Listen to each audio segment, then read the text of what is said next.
চট্টগ্রাম থেকে মাত্র 40 কিলোমিটার দূরে থাকা এটা এমন একটা জায়গা যেটা এক কথায় বলতে গেলে একটা আর্ট।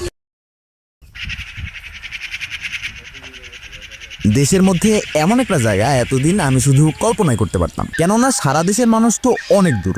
খোদ চট্টগ্রামের অনেক মানুষেরই এই জায়গা সম্পর্কে কোনো ধারণাই নেই, কারণ এখানে পৌঁছাতে এমন একটা রাস্তা পাড়ি দিতে হয় যেখানে রাস্তার মধ্যে ভাঙা নাকি ভাঙার মধ্যে রাস্তা এটা বুঝতে পারাই মুশকিল। কিন্তু জাস্ট একবার এই রাস্তাটা পাড়ি দিতে পারলেই আপনি পৌঁছে যাবেন এই ড্রিমি লোকেশনটাতে, যেটাকে লোকালরা বলে মিনি কাশ্মীর।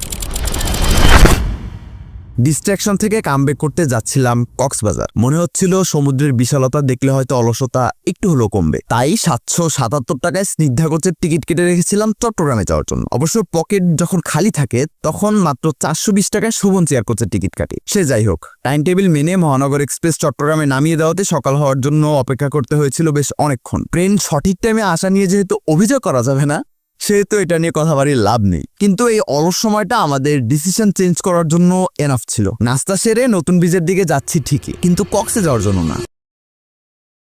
বাকি গল্প শোনার আগে আপনাকে একজন ট্যুরিস্ট থেকে একজন ট্রাভেলার হয়ে উঠতে হবে। কিভাবে হবেন ওসব আপনাদের ভাইয়ের উপর ছেড়ে দেন। বাংলাদেশই হয়তো বিশ্বের একমাত্র দেশ যেখানে আন্ডাররেটেড লোকেশনের ইনফরমেশন দিলে গালি খেতে হয়, কারণ আমরা খুব সহজেই যে কোনো জায়গাকে নষ্ট করে ফেলি। কিন্তু মাথা ব্যথা হলে মাথা কেটে ফেলবো, এটা তো কোনো সলিউশন হতে পারে না। ট্রাভেল কন্টেন্ট ক্রিয়েটর হিসেবে আমাদের দায়িত্ব দেশের অদেখা সৌন্দর্যগুলোকে সবাইকে দেখার সুযোগ করে দেওয়া, কারণ নিজের দেশকে দেখার আর জানার অধিকার সবারই আছে। নিজের দেশের মানুষরাই যদি নিজের দেশ না চেনে, তাহলে বিদেশি ট্রাভেলাররা এদেশে কি দেখে আসবে? সমস্যা কি জানেন? সমস্যা হচ্ছে আমরা এতদূর পর্যন্ত চিন্তাই করতে পারি না। স্রোতের বিপরীতে একটা কমেন্ট করে দিলাম আর কুল হয়ে গেলাম। তবে এটাও সত্যি যে আমরা সব জায়গা দেখালেও আপনার দায়িত্ব জায়গাগুলোকে বাঁচিয়ে রাখা। বেশি মানুষের কারণে কোনো জায়গায় নষ্ট হয় না, নষ্ট হয় অমানুষদের কারণে। হ্যাঁ, শুনতে একটু উইয়ার্ড শোনাতে পারে, বাট এটা রিয়েলিটি। স্পেশালি এই জায়গাটা এখনো টুরিস্ট ফ্রেন্ডলি হয়ে ওঠে নাই, কারণ এটা খুব একটা মানুষ চেনে না, জানে না, কেউ আসে না। তাই এই জায়গাতে তেমন ডাস্টবিনও নেই। তাই প্লাস্টিকের কিছু নিয়ে গেলে সাথে করে আবার নিয়ে আসবেন, আর গাছপালা ধরে টানা হেঁচড়া করতে যায়েন না, তাহলে আপনার মধ্যে আর একজন ধর্ষকের মধ্যে কোনো পার্থক্য থাকবে না। এই সামান্য কাজটা যদি করতে পারেন, তাহলে welcome to the travellers club. নতুন ব্রিজ থেকে যেতে হবে বাঁশখালী, আর এটার জন্য অপশন দুইটা, বাস আর সিএনজি। এর মধ্যে কনভিনিয়েন্ট অপশন সিএনজি। ড্রাইভার স্বাভাবিক গতিতেই যাচ্ছিল, কিন্তু আমার মনে হচ্ছিল আরো আস্তে যাওয়া উচিত।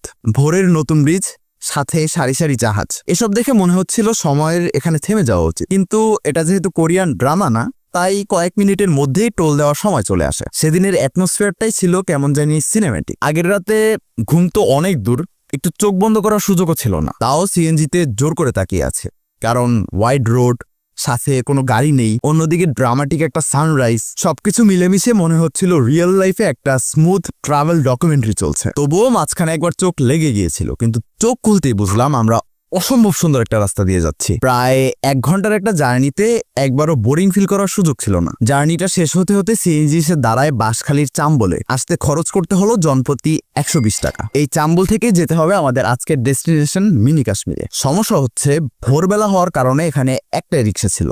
চাচা ভালো মানুষ, তাই উনি আমাদেরকে আর ফিরিয়ে দেয়নি। 100 টাকার চুক্তিতে আরেকটা জার্নি শুরু। র্যাঙ্কিং করলে এটা সম্ভবত আমার লাইফের সবচেয়ে খারাপ জার্নিগুলোর মধ্যে একটা হবে। ঘরবাড়ির সংখ্যা নিচ থেকে বলে দিচ্ছিল এখানে অনেক মানুষের বসবাস, আর এমন এরিয়াতে এই কন্ডিশনের রাস্তা এই প্রথম দেখলাম। চাচার সাথে কথা বলে জানা গেল বহু বছর ধরেই তারা এই রোড কন্ডিশনেই চলাফেরা করছে। ভাবতেই অবাক লাগে, ঢাকায় যেখানে আমরা একের পর এক ফ্লাইওভার, এলিভেটেড এক্সপ্রেস এইসব বানানো নিয়ে ব্যস্ত, সেখানে এখানকার প্রেগনেন্ট মা বোনেরা এই ধরনের একটা রাস্তা দিয়ে হসপিটালে যায়। ট্রাভেলার্সদের কথা বাদ, অ্যাটলিস্ট লোকাল মানুষদের জন্য হলো এই রাস্তাগুলো ঠিক করা উচিত। এনিওয়ে, রিক্সা থেকে নেমে প্রায় 10 মিনিট হাঁটার পর বুঝতে পারলাম এই গল্পের মেইন ভিলেনটাই ছিল সেই রিক্সাওয়ালা চাচা। লোকালদের মতে আমাদের গন্তব্যে যাওয়ার রাস্তা এটা না, ওনাদের মতে আমাদেরকে ঘুরে যেতে হবে। তাই উল্টো পথে আবারও হাঁটা শুরু।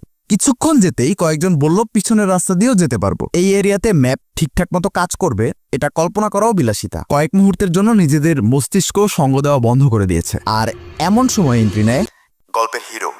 আমাদের নাজেহাল দশা দেখে আরেকজন চাচা এসে বলে, সবার কথা বাদ দাও, আমি ওই দিকেই যাচ্ছি, আমার সাথে আসো। ট্রাস্ট মি ভাই, কথাটা শুনে এত শান্তি লাগছে, মনে হচ্ছিল এটা একটা আশার আলো। এত দূর থেকে এসে ডেস্টিনেশন পর্যন্ত পৌঁছাতেই যদি না পারতাম, তাহলে হয়তো ভাগ্যকে দোষ দেওয়া লাগতো। তাই আর ডানে বামে না তাকিয়ে আমাদের আশার আলোকে ফলো করছি। আমাদের কম হাঁটানোর জন্য চাচা ডানে বামে অনেকগুলো শর্টকাট রাস্তা খুঁজে বের করছে। নতুন কোনো জায়গায় গেলে আমরা জায়গার সাথে এমন কিছু ক্যারেক্টারের সাথে পরিচয় হই যারা আমাদেরকে ভালো মানুষ হয়ে ওঠা শেখায়। মাত্র কয়েক মিনিটের পরিচয়ে একজন আমাদেরকে এমনভাবে হেল্প করা শুরু করেছে যেটা বুঝিয়ে দিচ্ছে যে আসলে মানুষ হিসেবে আমরা কতটা পিছিয়ে আছি। শহরে থেকে মনে হয় সবাই স্বার্থপর, কিন্তু আসল জেমগুলো লুকিয়ে আছে এইসব এরিয়াগুলোতে। চারপাশটা একটু অবজার্ভ করতেই বোঝা গেল এদিকে প্রচুর পরিমাণ পানের চাষ হয়। সাথে চাচা আরেকটা ইনফরমেশন অ্যাড করলো, ওইদিকে পাহাড়ে হাতি থাকে, বন্য হাতি।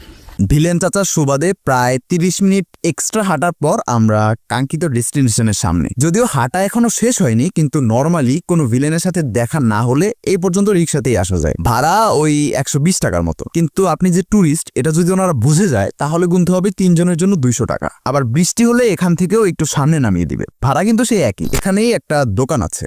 রেস্ট নেওয়ার জন্য লোকালদের সাথে একটু ইন্টারেক্ট করে জানা গেল দূর থেকে মানুষজন আসলে ওনারা বেশ খুশি হয়। এদিকে জীবনযাত্রার মানের কথা বলতে গেলে মোটামুটি সাধারণ, কিন্তু সবাই আন্তরিক আর সাথে অতিথিপরায়ণ। মানে ঘুরতে এসে ওনাদের এরিয়াটা নষ্ট না করলে ঘুরে বেশ মজা পাওয়া যাবে। আগের চাচাকে ধন্যবাদ জানানোর আগেই উনি ওনার ভাইয়ের সাথে পরিচয় করিয়ে দেয়, যিনি নিজের কাজে পাহাড়ের দিকে যাবে, তাই আমাদেরকেও সাথে নিয়ে নিল। এখান থেকে খুব একটা হাঁটতে হবে না, অবশ্য হাঁটা লাগলেও সমস্যা ছিল না। এই পাহাড়ের মধ্যে দিয়ে কয়েক ঘন্টা হাঁটলেও হয়তো মন ভরবে না। শুরুতেই কিছু বুঝে ওঠার আগেই নিজের অজান্তেই আফসোসে পড়ছিলাম, এই জায়গাটায় আমি এতদিন আসিনি কেন। কিন্তু জীবনে সবকিছু নাকি সঠিক সময়ই আসে, তাই এইসব নিয়ে আফসোস করেও লাভ নেই। যত সামনে এগিয়ে যাচ্ছি মনে হচ্ছে অন্য কোনো জগতে প্রবেশ করছি। খুব সকালে আসার কারণে আমরা বাদে অন্য কেউই ছিল না, মনে হচ্ছিল সম্পূর্ণ জায়গাটাই আমাদের। আসার আগে শুনেছিলাম এই জায়গাগুলো ব্যক্তি মালিকানাধীন, কিন্তু এসে জানতে পারলাম পাহাড়গুলো বন বিভাগের আন্ডারে। কতটুকু সত্য জানি না, কিন্তু এইদিকে বন্য হাতির প্রকোপ প্রচুর, এটা সত্য। প্রমাণ হিসেবে বেশ কয়েকটা জায়গাতে বিশাল বিশাল পায়ের ছাপ দেখা যাচ্ছে। তবে হ্যাঁ, দিনের বেলাতে ওদের দেখা পাওয়া মুশকিল, তাই সেফটি নিয়ে প্যারা খাওয়ার চান্স কম, কিন্তু একেবারেই যে নেই তা না। একটু উপরে ওঠার পর মনে হচ্ছিল সারাদিন এখানেই বসে থাকি। যদিও সব জায়গারই ভালো খারাপ দুটো দিকই থাকে। তেমন একটা ব্যাপার হচ্ছে এখানে বিকেলবেলা নাকি ছোট ছোট দোকান বসে। সমস্যা এটা না, সমস্যা হচ্ছে এগুলোতে কোনো ডাস্টবিনের ব্যবস্থা নেই।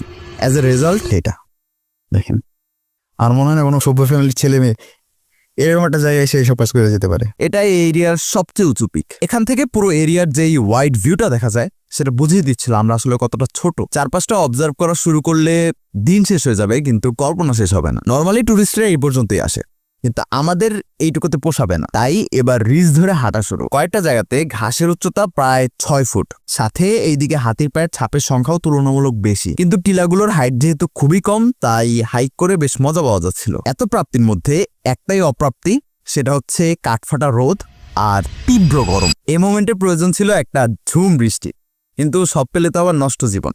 আর একটা অপ্রাপ্তি না থাকলে তো পরের বার আসার মোটিভেশন পাওয়া যাবে না। রিজ ধরে অন্য পাশ দিয়ে নেমে যাওয়ার মাধ্যমে এই প্লেসের সব আনুষ্ঠানিকতা শেষ। প্লেসটা ছেড়ে দেওয়ার আগে দুটো ব্যাপার জানিয়ে দেওয়া উচিত। প্রথমত, বন্য হাতির অ্যাটাক খেতে না চাইলে চোখ কান খোলা রাখতে হবে। আর সেকেন্ড ব্যাপারটা হচ্ছে এখানে অনেকেই চাষবাস করে, তাই এখানকার কোনো প্রাকৃতিক রিসোর্সই যেন আপনার হাতে নষ্ট না হয়। শুরুর দোকানটাতে আবার একটু রেস্ট নিয়ে 120 টাকা ভাড়া দিয়ে মেইন রোড পর্যন্ত আসা গেছে, মানে সেই চাম্বল বাজার পর্যন্ত। এবার আর হাঁটাহাঁটি করতে হয়নি।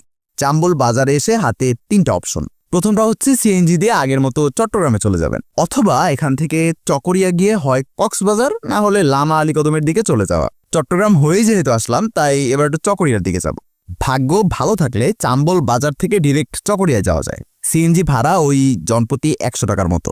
আর এটা না হলে আমাদের মতন ফার্স্টে আসতে হবে চৌমুহনী, গুনতে হবে জনপ্রতি 50 টাকা। চৌমুহনী থেকে আবার চকরিয়ার জন্য গুনতে হবে জনপ্রতি ওই 50 থেকে 60 টাকার মতো। এখান থেকে মানে চকরিয়া থেকে সমুদ্র দেখতে আমরা জনপ্রতি 100 টাকায় চলে গিয়েছিলাম কক্সবাজার। চাইলে স্ক্রিনে ক্লিক করে ওই ভিডিওটা দেখে নিতে পারেন, অথবা বাসায়ও চলে যেতে পারেন। আল্লাহ হাফেজ।